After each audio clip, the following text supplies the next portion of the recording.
എന്തിനാണ് നമ്മൾ ഈ സൊസൈറ്റിയെ പേടിക്കുന്നത്? നമുക്കൊരു പ്രോബ്ലം ഉണ്ടെങ്കിൽ be bold enough to say that I have this problem and I am going for a definite treatment which is scientifically approved. ഒരു fertility doctor എന്നുള്ള ലെവലിൽ ഒരു രസമുള്ള ഒരു അനുഭവം ഞാൻ ഈ പറയുന്നത്. വളരെ ഹാപ്പി ആയിട്ട് ജീവിക്കുന്ന ഒരു കപ്പിള്. അപ്പോൾ നമ്മളിപ്പോൾ ഒരു കല്യാണത്തിന് പോയിരിക്കട്ടെ, അപ്പോൾ ആക്സിഡന്റലി നമ്മൾ ആ കപ്പിളിനെ കണ്ടു. അപ്പോൾ നമുക്കറിയാം, നമ്മൾ വളരെ പരിചയമുണ്ട്, നമ്മൾ വളരെയധികം ഹാപ്പി മൊമെന്റ്സ് ഷെയർ ചെയ്ത ഒരു കപ്പിളാണ്. നമ്മൾ ഹായ് എന്ന് പറയുമ്പോൾ സർപ്രൈസ് ടു സേ പലപ്പോഴും അവർ എൻ്റെ മുഖത്തു നിന്ന് ഓടി മറയും.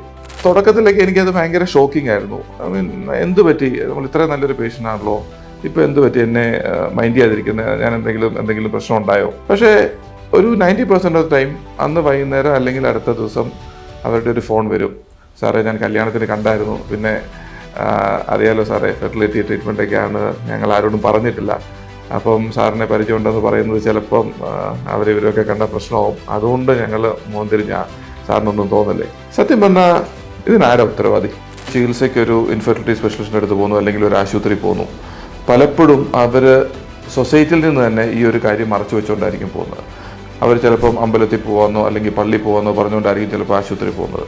സപ്പോസ് അവരൊരു ട്രീറ്റ്മെൻറ്റ് ചെയ്തു എന്നിരിക്കട്ടെ, അത് പ്രോപ്പർലി ഒരു സയൻറ്റിഫിക് മെത്തഡോളജിയിലൂടെ അവർ ട്രീറ്റ് ചെയ്ത് പ്രഗ്നൻസി ആയാൽ പോലും അതൊരു ഫെർട്ടിലിറ്റി ട്രീറ്റ്മെൻറ്റ് മൂലമാണ് പ്രഗ്നൻസി വന്നതെന്ന് ഒരു 70% ഓഫ് ദ കപ്പിൾസും വെളിയിൽ പറയത്തില്ല. നമ്മുടെ സമൂഹത്തിൽ ഇപ്പോഴും ഫെർട്ടിലിറ്റി ട്രീറ്റ്മെൻറ്റ് മൂലം ഉണ്ടാകുന്ന കുട്ടികളും ഒക്കെ ഒരു പെശകാണ് എന്നുള്ളൊരു തെറ്റിദ്ധാരണ മൂലമാണ്. പ്രോബ്ലം ഉണ്ടെങ്കിൽ നമ്മുടെ പ്രശ്നമാണ്, നമ്മൾ ട്രീറ്റ് ചെയ്യുന്നു, അവിടെ തീർന്നില്ലേ പ്രശ്നങ്ങൾ?